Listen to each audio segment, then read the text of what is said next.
Matt Wallace is now a three-time winner on the European Tour after victory in last week's BMW International Open. Few players will head into the current swing of lucrative European Tour events with more confidence than Britain's Matt Wallace.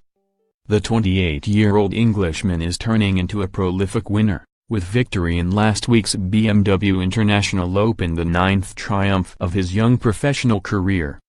Wallace has climbed more than 1,600 places in the world rankings since September 2015, having acquired an impressive knack of capitalizing on winning positions.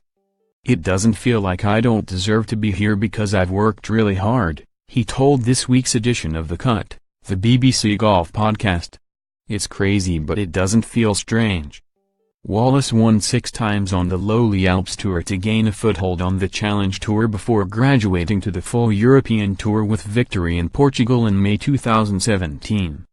Earlier this year he beat Andrew "Beef" Johnston in a playoff to win the Indian Open before becoming a 3-time winner on the main tour last Sunday. The victory in Germany at the weekend was his second on the European Tour this year. Wallace is convinced the art of winning is in his DNA. "My parents were both teachers, Dad played rugby for Wasps and my sister is sporty as well," he said. "I've just grown up in a household of competing, I was just brought up that way. I lost a few friends and got into a few arguments about it because I just need to win all the time. It's become healthy now, rather than when I was younger when it was kind of unhealthy that I wanted it that bad. Now the competing aspect is a healthy thing. I go to tournaments and I don't shy away from that moment of wanting to be there and involved and up against it. And I like that." A former Middlesex schoolboy cricketer, his professional golf career seemed to have stalled in his early 20s. "I had a moment when I said, what am I going to do when I'm 27, 28 years old?" he admitted. "I didn't see any improvement in my golf and I was struggling. I was doing nothing. I was earning 50p on the Alps Tour. Come 6 years on and I'm a 3 times European Tour winner, which is still crazy, but it is something I set my goals and my mind at. When you work hard, those good things come." Wallace won the Alps Tour's Order of Merit in 2016. Wallace is enjoying the high life in every respect. To get to Cologne last week he was flown by the organizers on a private jet from the US Open, where he missed the cut. "When I was on it, I thought wow, this is amazing," he said. "To get on a private jet is pretty cool, it was my first time and hopefully not my last. It's surreal, it's a brilliant way to travel, a lot easier than having to go commercial.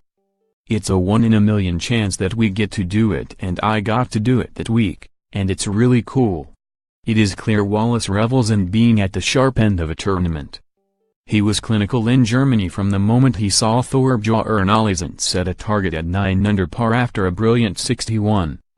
On 7, when I saw Thorbjørn was at 9 under, I just said to Dave McNeely, his caddy, we have to get to 10.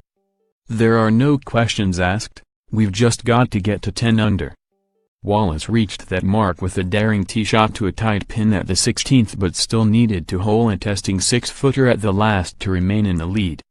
"I work hard on the putting green, giving myself pressure putts and it was just another putt and rolled it straight in the middle," he said. "It becomes natural when you do it enough times. Yeah, you're nervous but you go through the routine. I pick my spot in front of my ball which I do for the short ones and everything just felt the same.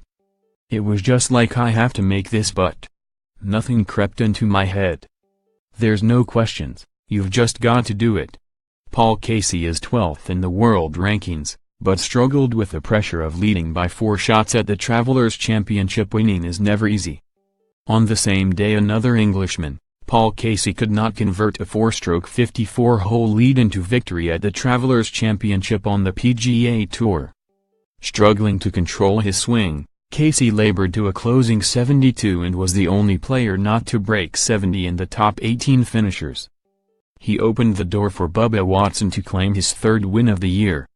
The lead seemed a burden for the experienced Casey, who suffered the malaise familiar to many top players who struggled to back up a very low round the previous day. He shot 62 on the Saturday to assume that seemingly commanding position after 3 rounds. "Didn't have my swing all day and fought it, and battled as hard as I could," Casey said. But to only make 1 birdie all day is not good enough. While Casey analyzes what went wrong, his younger English compatriot Wallace is relishing the steep upward curve he has found. "I'm fortunate that I have the mentality that I can go and speak to the likes of Robert Rock," Wallace said of the European Tour player who has been helping him with his long game. "I'd never met him before Ireland last year. I didn't have a coach and I said, is there any chance you can have a look at my swing? So I put myself out there and he said yes." Wallace, now ranked 66th in the world, has had similar conversations with Thomas Bjorn about his wedge play and Paul Lawrie regarding chipping. "I like talking to these guys because they've been there and done it," Wallace said. "They'll tell you technically what's right, but they'll also tell you what's going to work for you in the situation where you need it to happen. It's why I am what I am now, because of them. Credit to them, I thank them a lot." Now it is all about cashing in on the Rolex Series riches as Wallace prepares for this week's French Open. Then the Irish and the Scottish before making his Open debut at Carnoustie. It is an exhausting run, but if he finds himself in contention for another title we can be confident he will not lack the mentality to make the most of the opportunity.